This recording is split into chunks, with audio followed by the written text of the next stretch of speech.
ভাইপো হলো কয়লা চোর, বৌমা হলো সোনা চোর, আর পিসি হলো ফাইল চোর।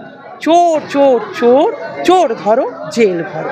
1 ইঞ্চি জমি ছাড়া চলবে না। আপনার যে পিসি যেখানে থাকেন, আপনি যেখানে ছোটোবেলায় পালিত হয়েছেন, ওই জমিটাও কিন্তু ওনার পিসির নয়। তা ওদের অভ্যেসই হচ্ছে জায়গাকে কেড়ে নিয়ে নিজের জায়গা বানানো। ছাড়ার দরকার নেই, জমিতে ওরা চপ শিল্প করুক, ঘুগনি শিল্প করুক, আর কাপাস শিল্প, যা শিল্প করে ওই জমিতে করুক। আমরা তো জমি চাইছি না।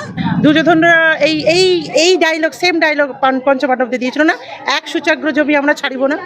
তার ফলাফল আজ যুগ যুগ ধরে আমরা দেখে আসছি। আমরা মনে হয় না সেটা আমাদেরকে আবার রিপিট করা উচিত। অভিষেক নিজে মহাভারতের সূচনা নিজে করে দিয়েছে, এবার তো কুরুক্ষেত্র যতক্ষণ না হচ্ছে ততক্ষণ আমাদের ওয়েট করতেই হবে। জমি থাকতে দিয়েছেন কোথায় যে ছাড়বেন?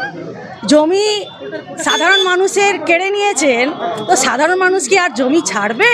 প্রশ্নই ওঠে না।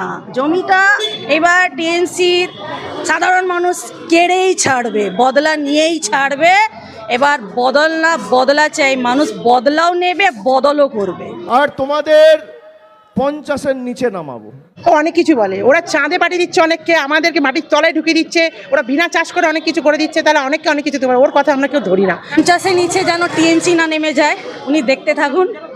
আর নিশ্চয়ই উনি ভয় পেয়েছেন, আর নিজের সংখ্যাটা উনি বিজেপির নাম দিয়ে বলছেন। জনগণ যখন ঠিক করবেন 50-এ উনি কটায় পায়, এবার 0-5 হবে না 5-0 হবে, সেটার মধ্যে তো জনগণ ঠিক করবে না। কাউন্টিংটা খুব ভালো করে করতে পারে বিষ্ণু মাতার কৃপায়। তো ওই কাউন্টিংটা ওরা করতে থাকুক, আমাদের কাজ আমরা করতে থাকবো। অভিষেক বন্দ্যোপাধ্যায় বারংবার বলছেন আর্মি নেভি যারা সোশ্যাল মিডিয়ায় পোস্ট করছেন এই ধরনের মন্তব্য করছেন, কি বলবেন?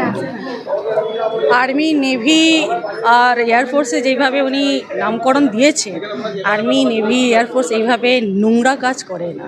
দয়া করে যারা দেশের জন্য জানপ্রাণ দিয়ে নিজের জীবন লাগিয়ে দিচ্ছে রক্ষার জন্যে, এনারা শুধু জিহাদ রক্ষার স্বার্থে নিজের দলটাকে গঠন করে রেখেছেন, নিজের দলটাকে বাঁচিয়ে রেখেছেন।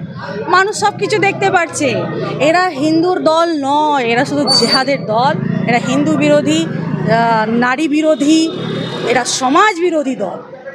আর সমাজ বিরোধী তো এয়ারফোর্স নেভি আর করে না। তিনি বলছেন যে বিজেপিকে নাকি 50-এর নিচে নামাবে। 50-এর নিচে যেন টিএমসি না নেমে যায়, উনি দেখতে থাকুন। আর নিশ্চয়ই উনি ভয় পেয়েছেন, আর নিজের সংখ্যাটা উনি বিজেপির নাম দিয়ে বলছেন। 1 ইঞ্চিও জমি ছাড়বো না। জমি থাকতে দিয়েছেন কোথায় যে ছাড়বেন?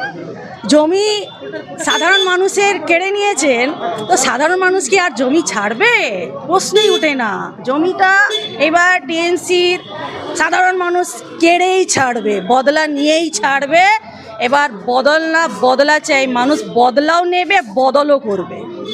দিদি কি বলবেন? বারংবার এই একটা প্রসঙ্গ উঠছে যে 1 ইঞ্চিও জমি ছাড়বো না, অভিষেক বন্দ্যোপাধ্যায় হুঙ্কার দিচ্ছেন। একটা কথা আমি মনে করে দিই অভিষেক ব্যানার্জিকে, আপনার যে পিসি যেখানে থাকেন, আপনি যেখানে ছোটোবেলায় পালিত হয়েছেন, ওই জমিটাও কিন্তু ওনার পিসির নয়। তা ওদের অভ্যেসই হচ্ছে জায়গাকে কেড়ে নিয়ে নিজের জায়গা বানানো। কালীঘাটের অর্ধেক রাস্তাঘাট সে কেড়েই সবাই নিয়েছে। তো সেই কারা জায়গাটা ওদের অভ্যেস। তো ছাড়বেন না কি ছাড়বেন, সরকারের থেকে সরকার বুঝে নেবে না, এগুলো সরকারের জমি। ইডি আধিকারিক শুধু কলকাতায় রেড করেছে কেন? অভিষেক বন্দ্যোপাধ্যায়ের খুব আফসোস, তিনি খুব দুঃখ এবং ক্ষোভ প্রকাশ করছেন। না, সেটা ভালো করেছেন। এরপরে 3 জায়গায় না, আরও যেগুলো আছে সেগুলো কমপ্লিট করে দেবে। ওটার জন্য ওনার দুঃখ পাওয়ার কোনো কারণ নেই। এবার 3টে করেছে, উনি আফসোস করে আমাদের মনে করিয়ে দিল। সত্যি তো 3টে তো উচিত হয়নি, আমাদের আরও যেগুলো দরকার সেগুলো আবার করে দেবে। এইটা কিন্তু অভিষেক ব্যানার্জি আমাদের চোখটা খুলে দিয়েছে। 50-এর নিচে নামাবে। শুনুন, 50-এর নিচে নামাবে সেটা তো বিজেপি নিজেও ঠিক করবেন না, তৃণমূলও ঠিক করবেন না, করবেন জনগণ। এবার জনগণ যখন ঠিক করবেন 50-এ উনি কটায় পায়, এবার 0-5 হবে না 5-0 হবে, সেটার মধ্যে তো জনগণ ঠিক করবে না। দিদি 26-এ বলছে যে 50-এর নিচে নামিয়ে দেবো বিজেপিকে। আসলে ওরা কাউন্টিংটা খুব ভালো করে করতে পারে বিষ্ণু মাতার কৃপায়। তো ওই কাউন্টিংটা ওরা করতে থাকুক, আমাদের কাজ আমরা করতে থাকবো। বলে 1 ইঞ্চিও জমি ছাড়বো না। জমির প্রসঙ্গ না দরকার নেই ওই জমিতে নাকি অভিষেক না বন্দ্যোপাধ্যায়? জমি ছাড়ার দরকার নেই। জমিতে ওরা চপ শিল্প করুক, ঘুগনি শিল্প করুক, আর কাপাস শিল্প, যা শিল্প করার ওই জমিতে করুক। আমরা তো জমি চাইছি না।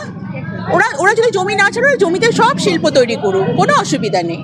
আমরা আমাদের কাজ করছি। দিদি 1 ইঞ্চিও জমি ছাড়বো না, অভিষেক বন্দ্যোপাধ্যায় বলছে, লড়াইয়ের ময়দান থেকে হুঙ্কার। আচ্ছা, আমরা বাঙালিরা আমাদের জানি মহাভারত কাব্যগ্রন্থে আমাদের পুরনো পৌরাণিক গল্পে আমরা শুনেছিলাম দুর্যোধনরা এই এই এই ডায়লগ, সেম ডায়লগ পঞ্চপাণ্ডবদের দিয়েছিল না, 1 সূচাগ্র জমি আমরা ছাড়িব না। তার ফলাফল আজ যুগ যুগ ধরে আমরা দেখে আসছি। আমরা মনে হয় না সেটা আমাদেরকে আবার রিপিট করা উচিত। অভিষেক নিজে মহাভারতের সূচনা নিজে করে দিয়েছে। এবার তো কুরুক্ষেত্র যতক্ষণ না হচ্ছে ততক্ষণ আমাদের সই করতেই হবে। আর কুরুক্ষেত্রের মানে ধর্মের জয়, আমরা সবাই জানি ধর্মকার সাথে। 50-এর নিচে নামিয়ে দেবো। ও অনেক কিছু বলে, ওরা চাঁদে পাঠিয়ে দিচ্ছে অনেককে, আমাদেরকে মাটির তলায় ঢুকিয়ে দিচ্ছে, ওরা বিনা চাষ করে অনেক কিছু করে দিচ্ছে, তাহলে অনেককে অনেক কিছু দিতে পারে। ওর কথা আমরা কেউ ধরি না, আমরা আমাদের কাজ আমরা ঠিকমতো করে যাচ্ছি। সবই জনসাধারণ নিচ্ছে, জনসাধারণের আশীর্বাদে আমাদের 26শে নির্বাচন তৃণমূলের বিসর্জন।